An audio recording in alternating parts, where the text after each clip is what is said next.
तो सिर्फ आयुर्वेद के बुक को पढ़ने मात्र से आप कभी भी आयुर्वेद के बड़े आचार्य नहीं बन सकते।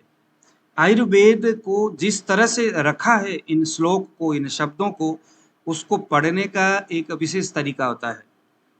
बुक देख करके जड़ी बूटियों के बारे में आप चाहे जितना मर्जी जान लो, लेकिन जब तक आप ग्रंथकार के एक सिस्टमेटिक जो नियम है उसको जान करके उस विधि से अगर आप नहीं पढ़ेंगे, तो यकीन मान लो जितना मर्जी याद कर लो, कोई फर्क नहीं पड़ने वाला, कुछ नहीं होगा। इसीलिए सभी द्रव्य गुण विज्ञान में बहुत सारे लाखों जड़ी बूटी है और उसके बारे में जानकारी है। उसको कैसे स्टडी करना है, इस वीडियो के अंत तक अगर आप बने रहेंगे तो यकीनन आपको पता चलेगा। आज हम हर द्रव्यों में, हर जड़ी बूटियों में जिस तरह से जो ग्रंथकार रस, वीर्य और विपाक को टटोलने का प्रयास करता है, उसी रस, वीर्य, विपाक के आधार पर हर रोगी में हम मेडिसिन को कौन सा दवाई देना है, कौन सा नहीं देना, इसमें विमर्श होता है। बस यही हर द्रव्य गुण विज्ञान पढ़ने का एक रास्ता है, एक तरीका है। तो आज हम उसी तरीका को फॉलो करेंगे। तो यह जो पुस्तक, यह जो श्लोक मैं आपके सामने जो अभी गुनगुनाऊंगा, यह भाव प्रकाश निघंटु यानी भाव प्रकाश निघंटु से लिया गया है। भाव प्रकाश निघंटु के हरित क्यादि वर्ग का ये श्लोक है। द्रव्य है पिपली, और इस पिपली को हम आपको आज इस कदर, हम इस संस्कृत है तो श्लोक, लेकिन हम आपको ऐसे समझाएंगे कि आपको जीवन में कभी पिपली के संदर्भ में कोई कंफ्यूजन नहीं होगा।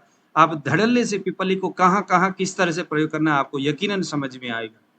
ठीक है, तो पिपली को रस, वीर्य, विपाक के आधार पर हम कैसे डिवाइड करेंगे, उसके बाद हम कैसे आसानी से हर व्याधि में जो पिपली जिन व्याधियों को टच करता है वहां पर हम इसके ऊपर कैसे प्रयोग करेंगे, आज हम इसको सीखेंगे। यदि आप पहले बार इस चैनल में आए तो जरूर आप सब्सक्राइब करके नोटिफिकेशन को आप जो बेल आइकन है उसको आप जरूर आप क्लिक करिएगा, ताकि इसी तरह के आयुर्वेदिक विषय के दूसरे वीडियो जैसे मेरे यूट्यूब में आएगा तो आपके यहाँ पर नोटिफिकेशन के रूप में वीडियो मेरा आपके सम्मुख आएगा। तो आइए जरा शुरू करते। रस, वीर्य, विपाक को सबसे पहले हम समझेंगे। रस जो है, जो भी आपने भोजन किया है, सबसे पहले वो रस का निर्माण करेगा। वो निर्माण इसीलिए हो रहा है क्योंकि आपके शरीर में कफ, पित्त और वात को उसने बढ़ाना है। क्योंकि जब तक ये बढ़ेगा नहीं तब तक शरीर में एक तरह से रस और रक्त धातु के अंतर्गत आने वाली जो क्रियाएं, प्रोसेस, उसका प्रोसेस नहीं होगा। रस का काम है आपके मन को आह्लादित करना, मन को कंट्रोल करना, मन को प्रसन्न करना, और दूसरी बात सभी जो अर्गन है वहां तक पोषण लेकर के जाना और वहां से मलों को लेकर के बाहर निकलना। यह रस का काम है। रस ही दोषों को बढ़ाता है, रस ही मलों को मन को प्रसन्न करता है और सभी अर्गन को पोषण देने का काम करता है। यह रस का काम है। वीर्य जो है दो तरह के होंगे, या तो वो उष्ण वीर्य होगा या वो शीत वीर्य होगा। उष्ण वीर्य यानी मधुर रस, मधुर रस ही शीत वीर्य का होता है, और कटु तिक्त रस जो है वो उष्ण वीर्य के होते हैं। समझ में आया?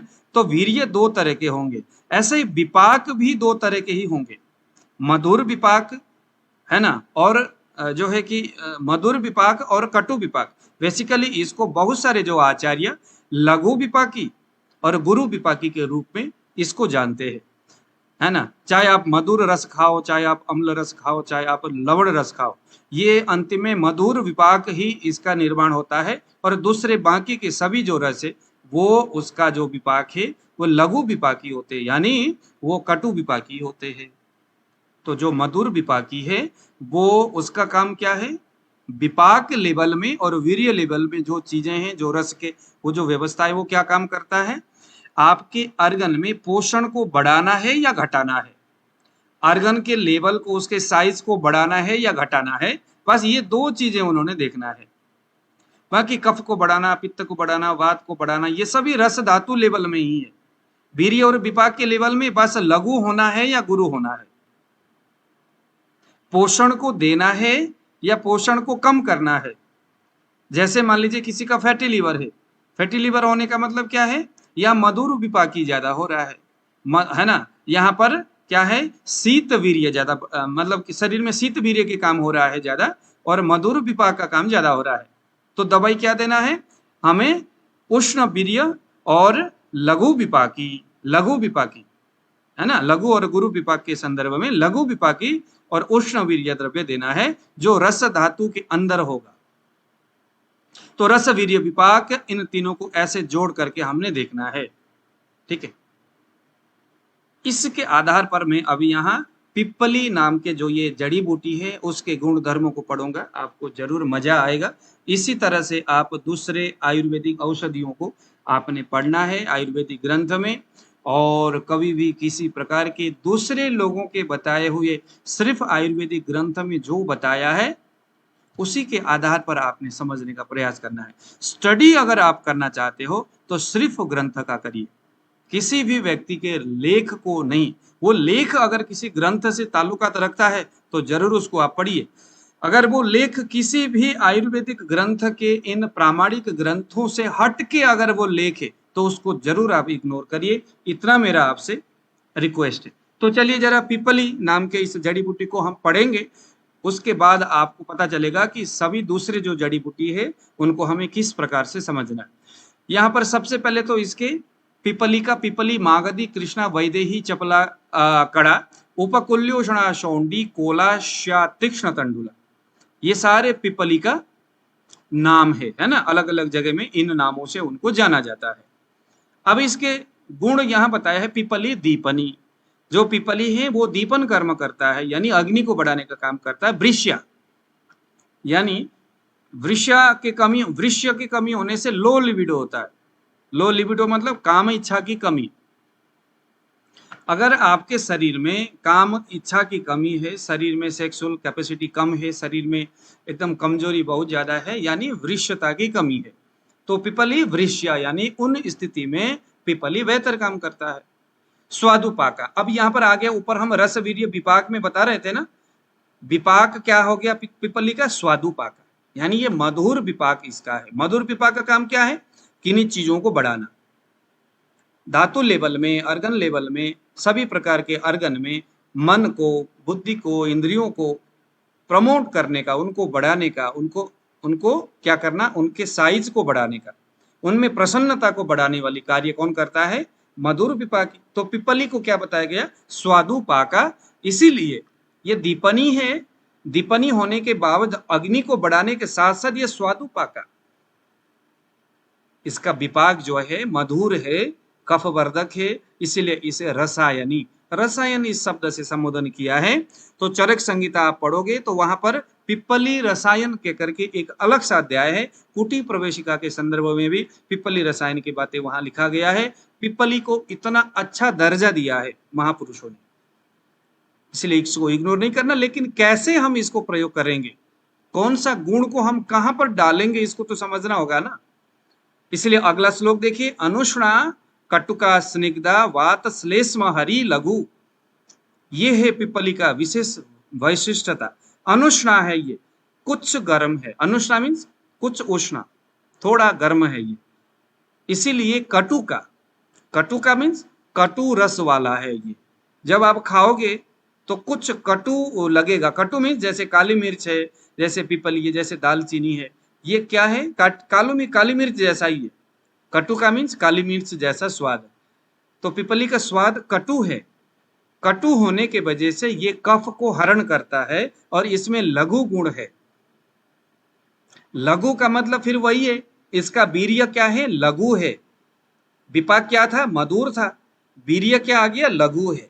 लघु वीर्य होने के वजह से ये क्या काम करेगा, ये वीर्य के रूप में लघुता ले आएगा चीजों में, लेकिन लघुता ले आने के बावजूद भी मधुर विपाकी होने के वजह से ये कफ के परमाणु को तो जरूर तोड़ेगा, कफ के परमाणु को जरूर तोड़ेगा, सब चीजों को है ना नष्ट भ्रष्ट करेगा, चीजों को कमजोर करेगा, चीजों को खाली करेगा। लेकिन फिर भी रसायनी है, स्वादुपाका है, इसीलिए रोगी को कमजोर भी होने नहीं देगा। अनुष्णा थोड़ा सा गर्म है, कटुका कटु रस वाला है, स्निग्धा ये चिकना है। ये स्निग्ध गुण जो है वो कफ का होता है, इसीलिए स्निग्ध होने के वजह से वात को समन करेगा, कटु और अनुष्णा होने के वजह से और लघु गुण होने की वजह से ये तीनों ही पित्त के गुण है, तो ये श्लेष्म यानी कफ को कम करेगा। ये पिपली का एक विशेष गुण हो गया, आप पढ़ रहे होंगे, नोट करते रहिए। पिपली रेचनी, अब देखो जरा कितना बढ़िया पिपली के गुण है ये। रेचनी, रेचनी मतलब जैसे कि एरंड के पत्ते, एरंड का तेल जिस तरह से लूज मोशन कराता है, रेचनी कर्म करता है पिपली। रेचनी का मतलब ये अनुलोम कर्म करता है। अगर आपका कॉन्स्टिपेशन की स्थिति है तो वहां पर पिपली का अगर आप प्रयोग करते हो तो क्या है, स्निग्धता पैदा करके मल को बाहर निकालेगा, अंदर की ओर नीचे की ओर खींचेगा। रेचनी पिपली है ना। तो श्वास कास उदर ज्वरान हंती, इन्हीं गुणों के वजह से ये श्वास रोग में, कास रोग में, उदर रोग में, ज्वर में उनको ये हंती यानी नष्ट करता है। अब जरा आप पिपली के कौन कौन से व्याधि है उसको आप देखते रहिए, और आपको मैं एक लेसन यहाँ देता हूं कि श्वास रोग के आप संप्राप्ति पढ़ लो, कास रोग के संप्राप्ति पढ़ लो, उदर ज्वर को संप्राप्ति कर लो, और साथ में कुष्ठ रोग, प्रमेह, गुल्म और अर्सा, इनके भी आप संप्राप्ति पढ़ लो। प्लीहा, शूल और है ना आम मारुतान, यानी आम मारुतान मतलब आम बात, इनको भी ये पिपली जो है अपने गुणों से नष्ट करता है। तो आपका काम क्या है, कुष्ठ रोग, प्रमेह, गुल्म, अर्स, प्लीह, शूल, है ना यानी दर्द, आम बात के दर्द, श्वास कास, उदर रोग, ज्वर, इनके जो संप्राप्ति है, किस तरह से ये व्याधि बनते हैं शरीर में, एक एक करके उसको आप नोट करिए। उसके बाद ये देखने का प्रयास करिए कि पिपली बेसिकली अपने गुणों से किस तरह से शरीर के अंदर है ना कोशिकाओं के अंदर जाता है, अपने गुणों को वहां पर वो प्रस्फुटित करता है। आपको बहुत बढ़िया एक दर्पण के तरह, एक पिक्चर में जैसे एनिमेशन होता है वैसे ही आप पिपली के बारे में समझ सकते हैं। पिपली के बारे में आगे लिखते हैं भाव प्रकाश वाले, आर्द्रा, अगर वो पिपली गीला होगा तो इसके वजह से कफ प्रदा, ये कफ को देने वाला है, कफ को बढ़ाने वाला है। क्योंकि गीला जो पिपली है यानी हरा है, हरा पिपली जिसे हम गीला भी कह सकते हैं, कच्चा पिपली भी कह सकते हैं, वो स्निग्धा, स्निग्ध गुण वाला है। शीतला मधुरा गुरु, वो शीतल है ना, और मधुर है, मधुर मीन्स वही फिर कफ को बढ़ाने वाला, गुरु भी कफ को बढ़ाने वाला है। तो इन गुणों से पिपली पित्त प्रशमनी, पित्त को शमन करता है। लेकिन पिपली जो रसायनी है वो इन गुणों की वजह से नहीं है। सातु शुष्का पित्त प्रकोपिणी, अगर सूखा हुआ है तो पित्त को बढ़ाता है, तो सूखा हुआ पिपली ही बेसिकली कुष्ठ, प्रमेह, गुल्म, अर्श, प्लीह, शूल, है ना आम बात, इनको हंती यानी नष्ट करने वाला है। गीला पिपली, अगर कोई आपको हरा पिपली देखे कहे वाह जी ये बहुत अच्छा काम करता है, सूखा से भी बढ़िया करता है, तो मत मानिए, क्योंकि ग्रंथकार हमें इसकी अनुमति नहीं देते। वो कहते पित्त प्रशमनी, हाँ वो पित्त को जरूर शमन करता है, लेकिन यह जो रसायनी है वो तो बस स्वादु पाका है, दीपनी है, और अनुष्णा कटुका स्निग्धा, ये गुण उसमें जरूर होना चाहिए। अब आगे देखिए जरा, पिपली को कैसे प्रयोग करना है। पिपली मधु संयुक्त, अगर शहद में मिलाकर के पिपली को आप लेते हो तो मेद रोग और कफ से संबंध रखने वाले जितने भी व्याधि है, अगर आप मेरे स्टूडेंट हो, मेरे क्लास में अगर आप आते हो नाड़ी परीक्षण और प्रैक्टिकल आयुर्वेदा में, आपको हमने वहां नोट कराया है कि मेद धातु से संबंध रखने वाले कौन कौन से व्याधि है। जब मेद बढ़ता है तो शरीर में क्या होता है, जब घटता है तो क्या होता है, तो वहां पर आप देखिए, नोट करिए, और उसी तरह के उन व्याधि में आपने कौन सा दवाई देना है, पिपली शहद में मिला के देना है। ऐसे ही अगर शरीर में कफ बढ़ता है तो कफ के बढ़ने की वजह से कौन कौन सा व्याधि होता है, उन सभी व्याधियों में हम पिपली को मधु के साथ मिला के देंगे। ठीक है, ऐसे ही श्वास कास बुखार को भी हम शहद में मिला करके पिपली देंगे। इसके साथ साथ वृष्य, अगर किसी के शरीर में लो लिबिडो है तो यहाँ पर हमें शहद के साथ पिपली देना है। मेध्या, यहाँ पर मज्जा धातु की कमी है, रसायन कर्म करना है ना, बुद्धि को बढ़ाने वाला, इंद्रियों को तर्पण करने वाला, मस्तिष्क को तर्पण करने की इच्छा है तो पिपली शहद के साथ देंगे। अग्निवर्धिनी, अगर भूख की कमी है तो पिपली शहद के साथ देंगे। ठीक है, और आगे क्या लिखते हैं देखो जरा, गुड़ पिपली, गुड़ जो होता है ना मीठा वाला गुड़, उसमें मिला करके भी पिपली दिया जाता है। किस तरह के व्याधि में? जीर्ण ज्वर में, अग्निमांद्य में। अगर भूख की कमी है, भूख एकदम कम है, खाया हुआ चीजें नहीं पचता, गैस वगैरह बनता है, तो पिपली को गुड़ में मिला करके दे दो।